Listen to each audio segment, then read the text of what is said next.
So Pastor Ray is not here. He is traveling in a very terrible place called Belize. No, he got an opportunity to go out there, so obviously, they twisted his arm and he took that. So he asked me to just cover for him today, and I will be bringing the word. We are going through the book of Acts normally, but today we're going to take a break and we're going to go to 2 Corinthians chapter 6. Welcome to the online family, Rock Nation. We are happy you get that opportunity to join us via the internet, Facebook. But when you get a chance, please come in the building. There are really nice people here. So 2 Corinthians chapter 6, I've been going through the entire book. I started at chapter 1, and I was talking to one of the deacons some years ago. So I'm just going to continue on, and hopefully I'll be able to go through the entire book. And bear with me, I'm not used to holding a mic. Usually we have like the headset thing, but wasn't working today, so I gotta hold the mic as we go through. So I'm gonna cover the first 10 verses. Let's just read it through, and then we'll circle back and do verse by verse. 2 Corinthians chapter 6, verse 1. We then, as workers together with him, also plead with you not to receive the grace of God in vain. For he says, in an acceptable time I have heard you, and in the day of salvation I have helped you. Behold, now is the accepted time. Behold, now is the day of salvation. We give no offense in anything, that our ministry may not be blamed. But in all things, we commend ourselves as ministers of God, in much patience, in tribulations, in needs, in distresses, in stripes, in imprisonments, in tumults, in labors, in sleeplessness, in fastings, by purity, by knowledge, by long-suffering, by kindness, by the Holy Spirit, by sincere love.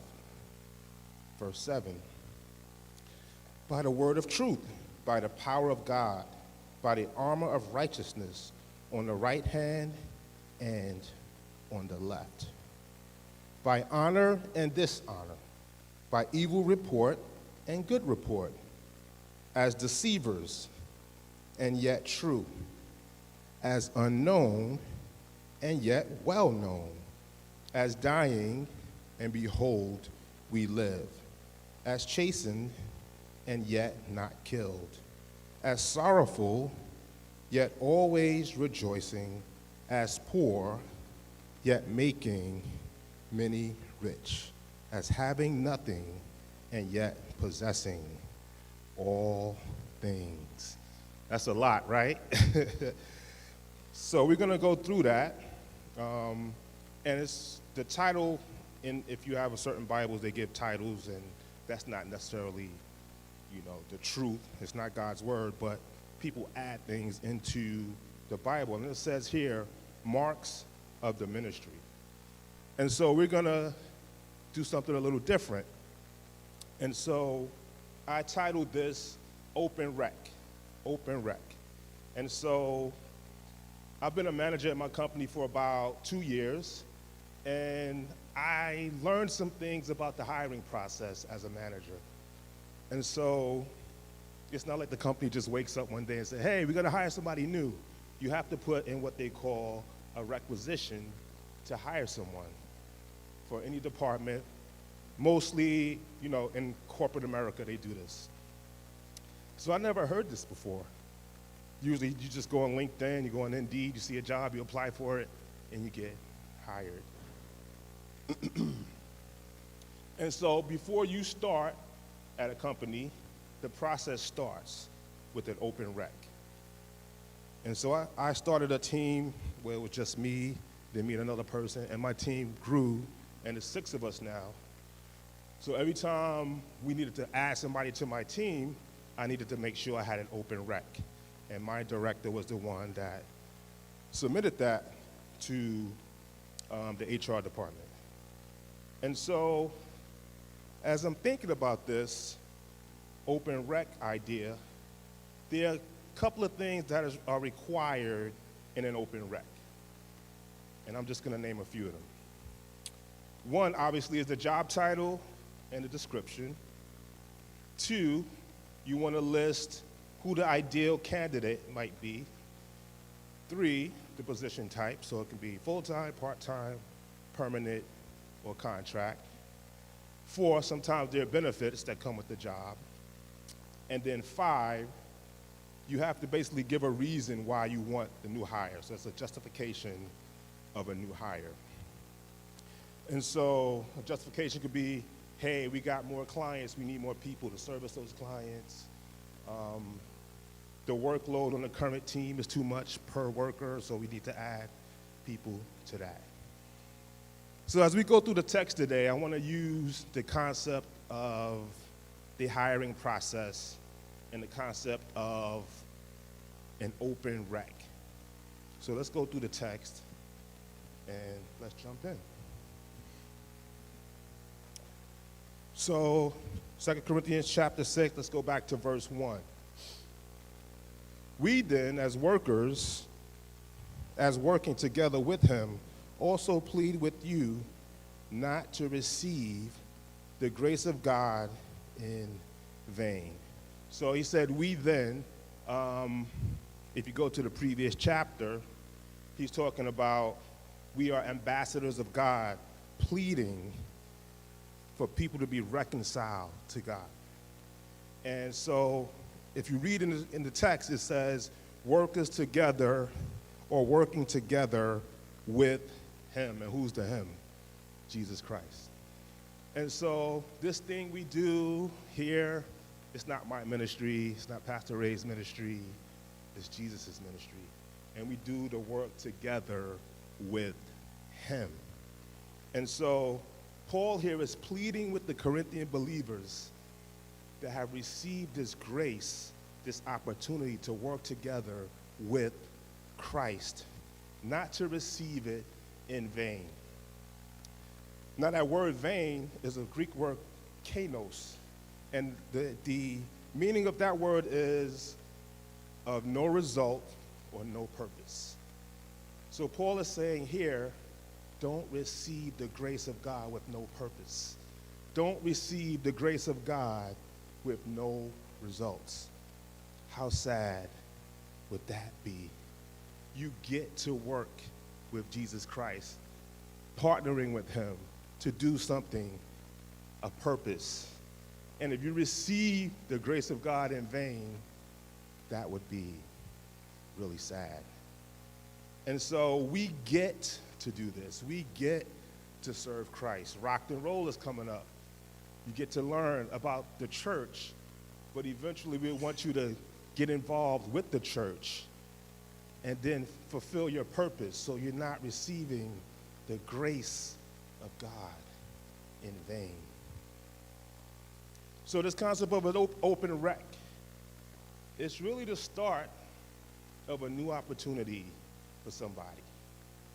So open rec at a company, whoever would seek that job, you either starting straight out of school or you're going from one job to another, you have a new opportunity for yourself in this new position.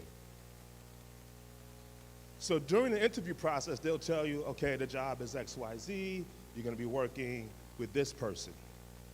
So you get to work with Jesus Christ. You don't have the credentials to work with the King of Kings and Lord of Lords, but you get to work with him. Imagine actually we know somebody who worked at Amazon. He was pretty high. He used to go to this church. He had a high position at Amazon. He moved away because his job moved away. He took another position, rather. And now he's in meetings with who else?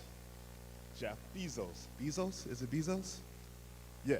So he's in meetings with Jeff Bezos, like on a Zoom call, Jeff is there.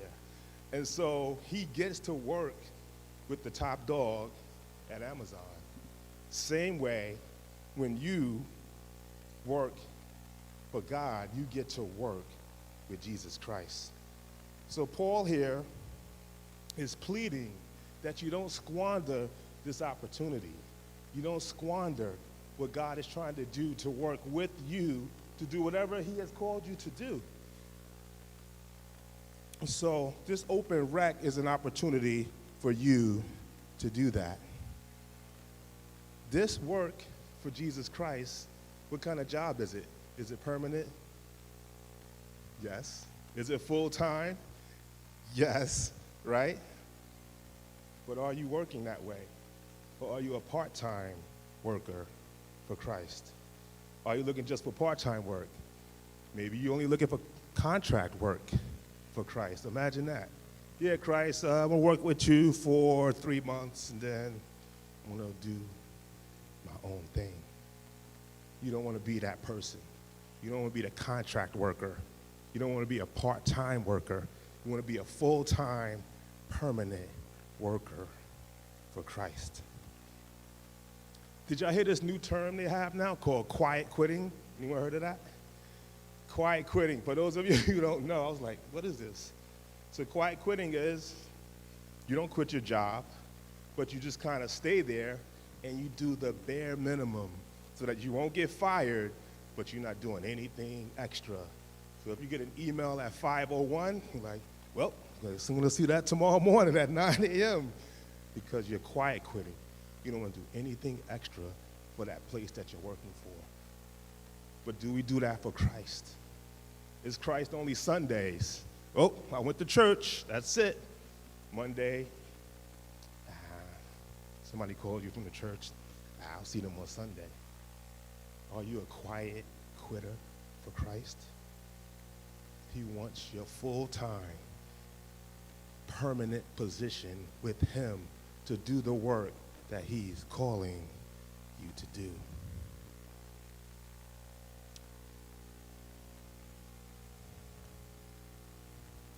Verse 2.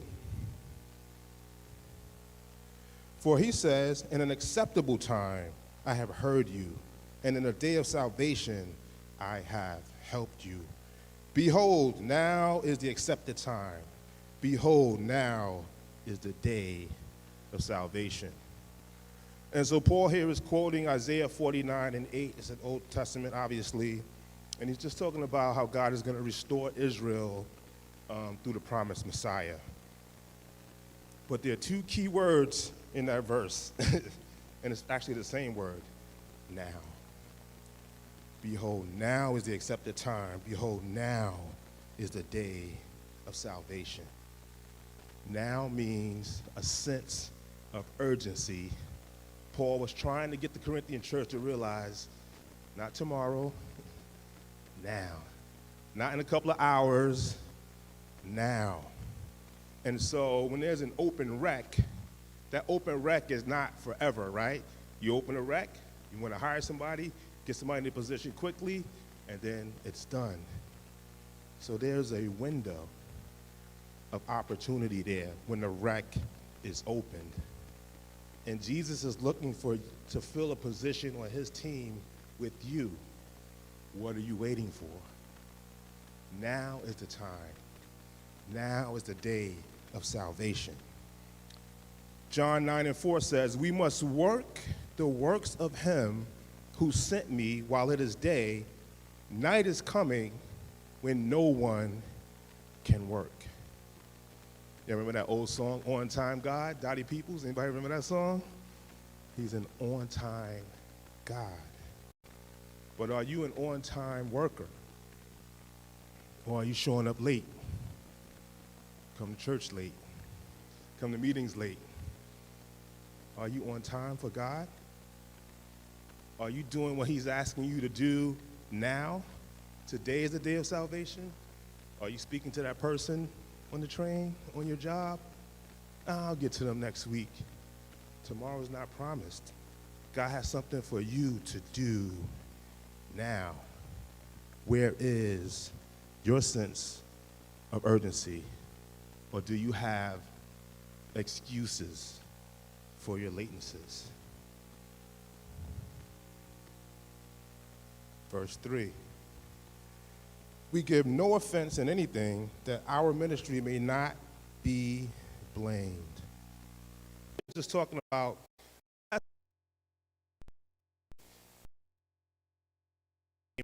things because they're people. They get offended. And so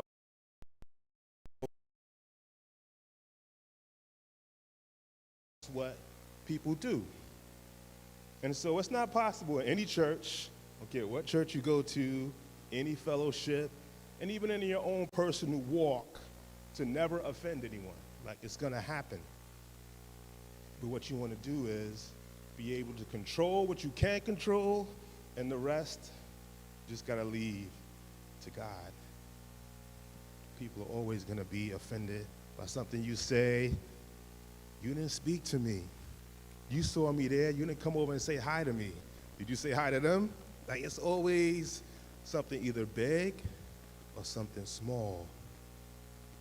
So the open rec, when it's open, it could include what they call a code of conduct that the worker must adhere to. And so something recently happened in the news, Maverick City, right? Dante Bowe put a statement out on Twitter. He violated their code of conduct. And so they sat him down. Why did they do that? They didn't want his actions to affect the integrity of the ministry.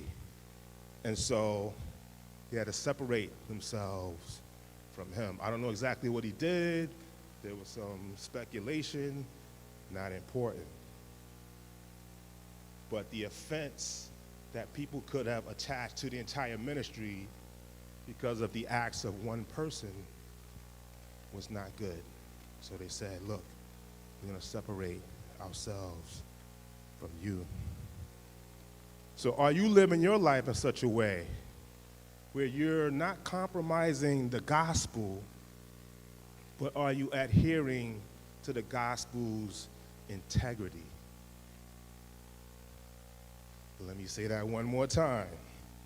Are you living your life in such a way where you are unapologetic about the gospel?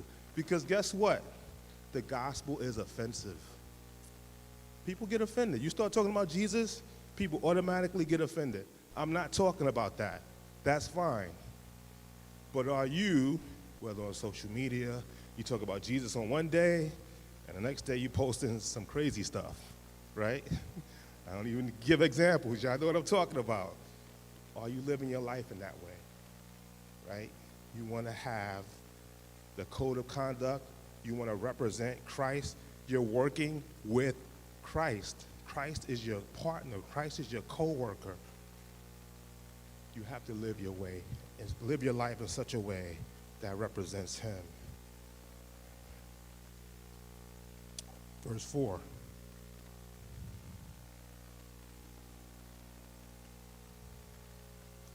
But in all things, we commend ourselves as ministers of God, in much patience, in tribulations, in needs, in distresses. So at the end of the day, Paul is just saying, like, as far as his approval rating, like I said, he had issues with the Corinthian church. So he was like, look, I don't care about all of that. All I want to be is a minister of God.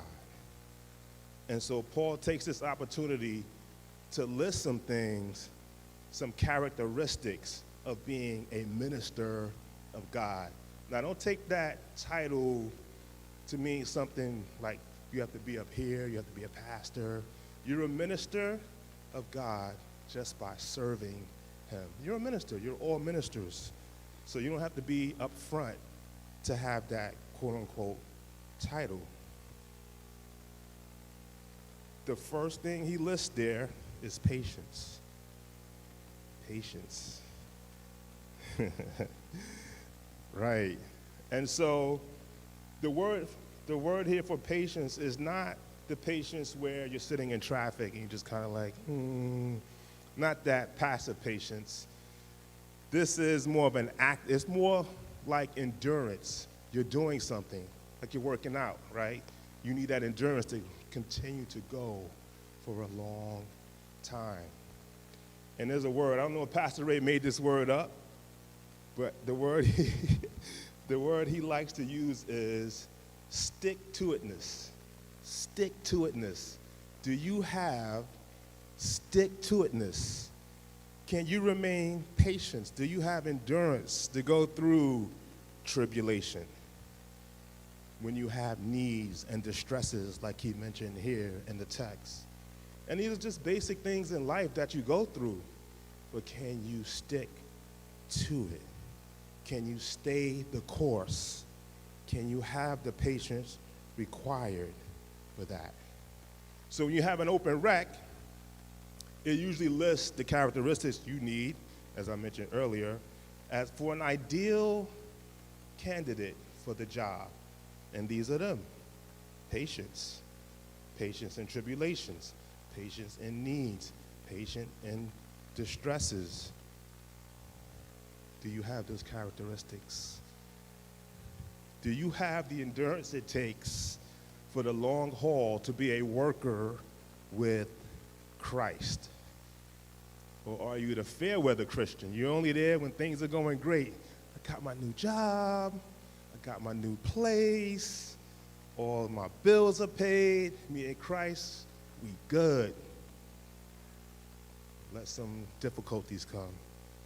What do? Do you fall back to default? You fall back to those things that are comfortable, those things that make you feel good for a moment, those things that you may not want to share with somebody else that you're doing, that you go back to. Christ is calling us to be his co-workers, but he wants us to have endurance, to lean on him in those times of trouble, those times of difficulty, those times of tribulation. Verse 5.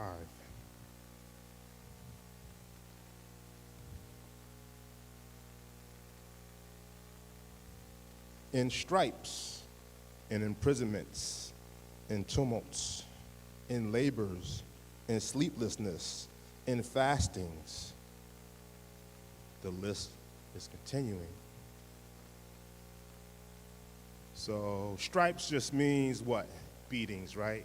They call it stripes, makes it sound a little nicer, but basically you get whipped, right? And they call that thing a cat and nine tails, made with leather and little chips of bone and glass, that when it hits you, it rips the skin out your back. Paul got those a few times on his back. They said his back was like a road map of his sufferings. Imprisonments, jail. Paul spent a lot of time in jail, but not in jail for doing something foolish, right? He spent time in jail for the gospel of Jesus Christ. Labors, what's labor? Hard work, right? Sleeplessness, literally just pulling all-nighters. But not pulling all-nighters playing video games, right? Or watching movies or binge watching a show. Pulling all-nighters in prayer. Pulling all-nighters working for the ministry, visiting that person in the hospital, bringing that person food, helping this person do laundry, whatever it is. Fastings. Literally, we talked about it. We're going to do it tomorrow and Tuesday. Fasting, but fasting for spiritual strength. Not the other type of fast when you just broke and you had no money. The financial fast, no, not that. Not that. You have a pocket full of money and a refrigerator full of food, and you say, you know what? I'm not going to do that today. I'm going to set aside this time to get spiritual strength and get some answers and go to spiritual battles for someone else. So if you take that list there's 6 things. The first 3, stripes, imprisonment, and tumults. And a tumult is just inciting a mob. Yeah, inciting a mob, yeah, I know Trump and all that. Anyway, inciting a mob, that's all that is. And Paul faced that.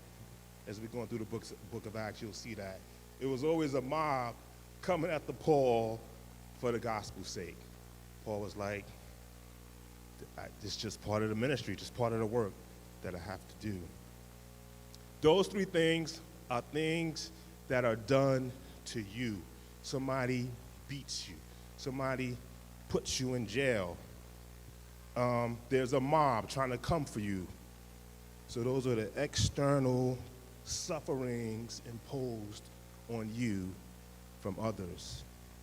The other 3, labors, sleeplessness, and fastings, those are internal that you choose to do for the sake of the gospel. So labors, you choose to work hard for the ministry. Sleeplessness, like I said, you choose to do all-night prayer. You choose to sleep in the projects overnight and pray with people all night long. You choose to do those things. So those are sufferings of an internal sense that you bring upon yourself for the gospel's sake. The other 3 are what other people do to you. So when you have an open rec, usually they'll list the things of the job that they want to just let you know. Like, so for the team that I work with at my job, we do a lot of weekend work and we do a lot of night work. So we put that out there in the front. So when you join the team and you're working on weekends, you can't be like, I was going to go out tonight. You knew ahead of time that you would have to work weekends. I can't work. You knew you had to work late nights. So usually the rec puts that out there ahead of time, so whoever you're hiring, they're aware of these things, these challenges that can happen on the job. And this is what we're getting here. Paul is laying out here, look, you want to come join Team Christ? It's not going to be all roses. Yeah, there's joy, there's peace, there's love, but there's also this other stuff that is required for the job. So as a co-worker with Christ, you are called, Philippians 3:10 says, to the fellowship of his sufferings. Fellowship of his suffering. If your master suffered, you too shall suffer. And I'll ask you this question, like this in that movie, The Untouchables. What are you prepared to do? Are you prepared to suffer for Christ? Are you prepared to suffer for the gospel's sake? Verse 6. By purity, by knowledge, by long-suffering, by kindness, by the Holy Spirit, by sincere love. So the list continues. And Paul is sharing this inside information from being on the front line of suffering. But he's helping us out here because he's actually giving us weapons that we can use to fight the suffering. And so we talk about purity, right? Living literally an uncontaminated life. Our life can be contaminated by the world or our own lust. Knowledge, he says, is literally learning by experience. We need to have our minds renewed. Long-suffering, that's just submissive patience. And kindness is just a disposition to do good. Now, there's some supernatural weapons he mentioned in that verse. And one of them is a divine person. And who's that? The Holy Spirit. Then there's a divine passion. And that's the sincere love he mentioned. And then there's a divine pronouncement. And that's the word of truth that he mentioned. And then there's divine power. And that's the power of God he mentioned in verse 7. And then there's your divine position. And that's the armor of righteousness that's mentioned in verse 7. Sorry, I didn't read verse 7. Let me read that real quick. By the word of truth, by the power of God, by the armor of righteousness on the right hand and on the left. So Paul said, you're going to suffer, but here's what you can use as a weapon against the suffering. And he gives us some really good things to use against your suffering as weapons. Now, purity and knowledge, those are weapons that are internal to you. Your purity is internal to you. Your knowledge are internal to you. And so those are weapons within. The Bible tells us to what? Guard our hearts, Proverbs 4:23. Guard your heart. It also tells us to renew our minds in Romans 12:2. So your mind and your heart are internal weapons. Long sufferings and kindness are weapons that are external, outside of you, that you extend to others or that you use externally. So it's funny, my daughter Ramaya was telling us the other day, she went to work, substitute teaching. She's sitting in the class, and the head teacher just was coming for her directly. Like, it was 3 other teachers in the classroom, and this teacher was just like literally picking on her. And Ramaya, bless her heart, just had to sit there, and she came crazy like, close your laptop, you're supposed to be helping these kids. And Ramaya was like, talking to me. But she stayed calm. She long suffered. Can't do that on your own. You need something to help you. I mean, unless you just have that natural, thing to do that. But you need. Your weapon is the long suffering that God gives you. And so, as believers, going back to the open rec, you may accept the position initiated. You may take a new job somewhere. But from that open rec, what you're really stepping into is an open rec, right? Did y'all get that? Open rec, open W-R-E-C-K. When you step into a job that you have taken as a person, as a Christian, you're stepping into an open rec.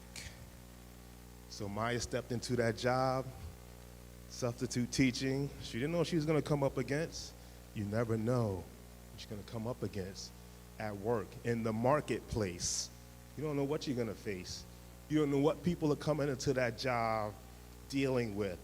And they just, because of spiritual things happening, the attack is on you that day. Right? One of our deacons here, he was in the prayer. He said, y'all pray for me. My boss cursed me out today. What? You're stepping into an open wreck. You never know what's going to happen to you on these jobs, in these places. So you have to be prepared.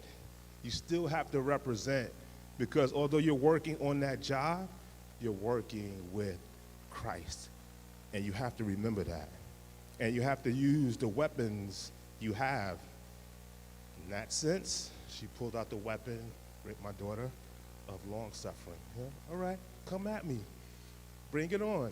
I'm not going to respond the way you want me to respond, and then I lose my job, and then people say, oh, Raymaya's crazy, right? Isn't she a Christian? Wow, she started cursing at the lady? No, long suffer. Use your weapon to help you combat these sufferings like Paul did that come after you. When you do that, people are watching you. So maybe somebody on Raymaya's job know that she's a Christian. They be like, wow, that lady was really wilding out on you. How did you stay so calm and collected? And then that's your opportunity to say, you know what? If it wasn't for Jesus in my life, without Jesus, I suck. You know, however you want to use that opportunity to share the gospel, to share Christ with someone. People are watching your life.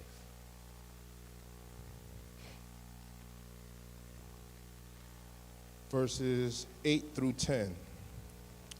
By honor and dishonor, by evil report and good report, as deceivers and yet true, as unknown and yet well known, as dying and behold we live, as chastened and yet not killed, as sorrowful yet always rejoicing, as poor yet making many rich, as having nothing and yet possessing all things. So Paul flips it a little bit, and he creates another list based on still the issues he was having with the Corinthian church. And so they had these accusations against him, his reputation as a minister of God. And so they were accusing him of things, stuff like that. If you look at this list, there are contrasts, right? And so if you look at like honor and dishonor, one are godly thoughts, and the other are worldly thoughts. So the godly thoughts in that list, if we go through it again, would be honor, a good report, true, well-known, behold we live, chastened, and it's okay to be chastened, right? God chastening those he loves, rejoicing, making many rich, possessing all things. The worldly thoughts are dishonor, evil report, deceiver, unknown, dying. And so, if you think about the open rec process, right? You get a job, you get hired. What they do is they do what they call a performance review. So either twice a year, at the end of the year, your boss calls you into the office and they say, hey, Greg, how'd you do this year? And usually you evaluate yourself, and then your boss evaluates you, and based on the conversation, you get like 5 stars or whatever the grading process is. And sometimes there's a disconnect with what your boss thinks you did and what you actually did as far as your performance. Now, sometimes it's legit, but sometimes you're like, your boss is bugging out.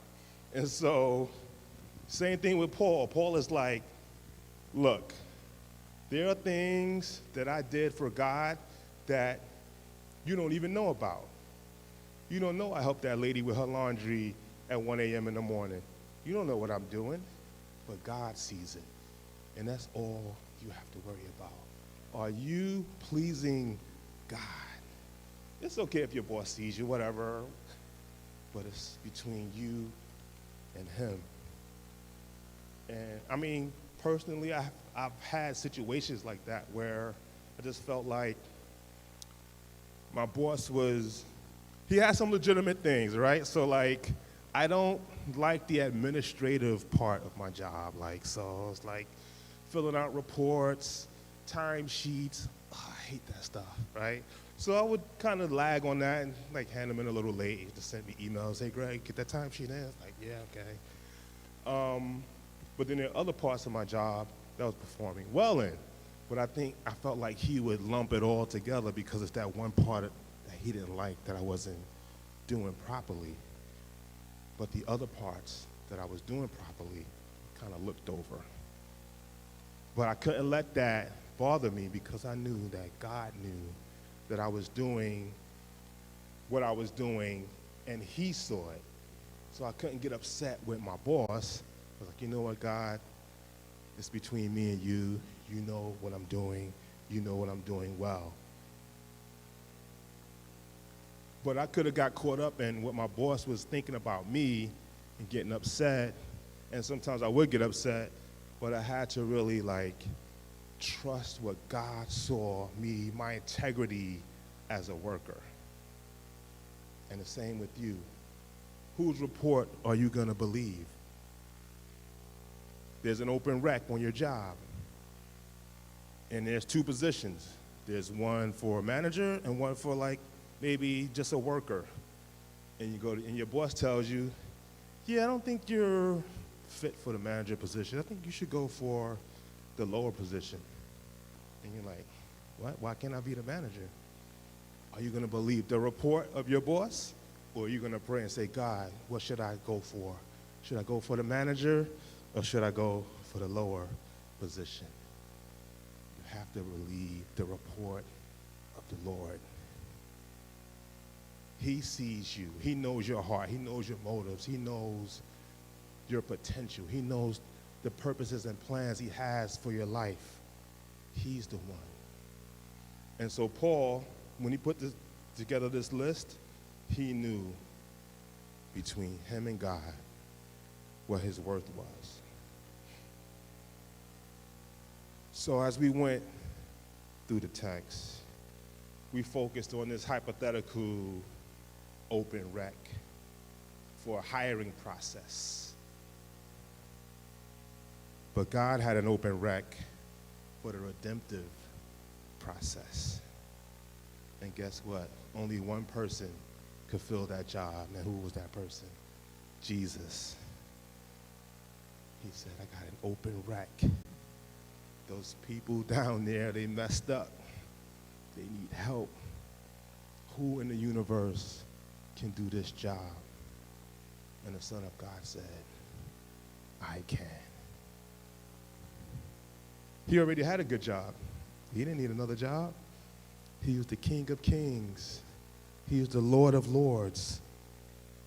But you know what? He said, I'm going to give that up for you, for me.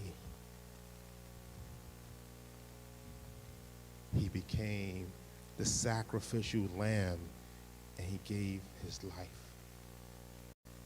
Paul suffered. It's all here. Paul went through a lot, but he didn't suffer more than the Savior. He didn't suffer more than Jesus. And Jesus was perfect. He lived a perfect life, and he suffered for you, for me. He was cursed at. He was shamed. He was ridiculed. How many would take that open rec? No thanks. Me? Get beat for no reason? Spit on? Beard pulled out for no reason? Jesus did that. The sinless one. The open rec is usually, sometimes they talk about a benefit package or bonuses. His bonus was death on the cross for the wrongs of you and I. He was buried in a borrowed tomb, not even his own tomb.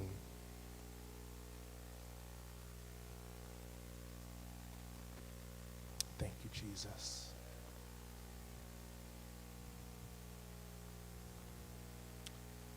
So I invite you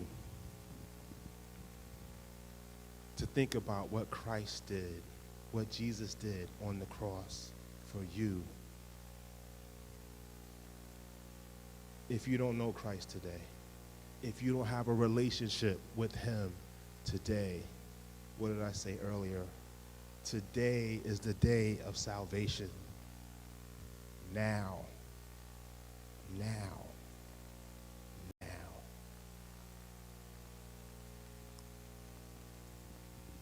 So what did we learn today? We learned some great things today.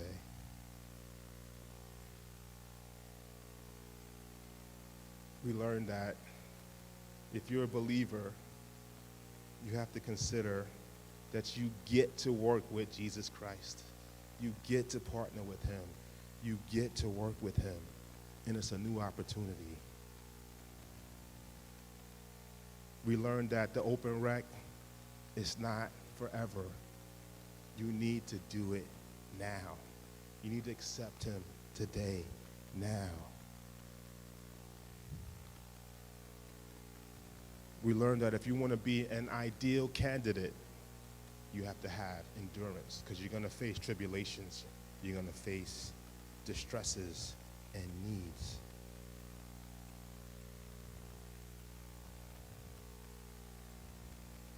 And you're going to suffer. Christ suffered. Paul suffered. You're going to suffer. But guess what? He gave us weapons to fight the suffering. The armor of righteousness, I missed this, but the armor of righteousness, where it says on the right hand and on the left picture, and we went over the armor of God, and this is in the same lane as that. So picture a shield in your right hand and a sword in your left, or switch it, right? And so that armor of righteousness, you're attacking at the same time you're defending, right? But you got your brother next to you, and you guys lock shields, and you're able to advance together again, another weapon to assist you in your sufferings. And so don't try to do it alone. Don't try to fight alone. We got men's group. We got women's group. Come out. It's every other week for 2 hours. It's not going to kill you, right? Just come out. Lock shields with one another so we can do battle together and use our weapons together. And remember, believe the report of the Lord. There are naysayers. The enemy's out there. He's going to try to discourage you. He's going to try to get you to turn back, to say, you know what, this Christian thing is not for me, because you believe in the report of man. You believe in worldly thoughts, but you should focus on godly thoughts. Amen. Does anyone want to give their life to Christ now, today? Just lift up your hand and we'll pray together. Don't let this opportunity pass you by. Today is the day of salvation.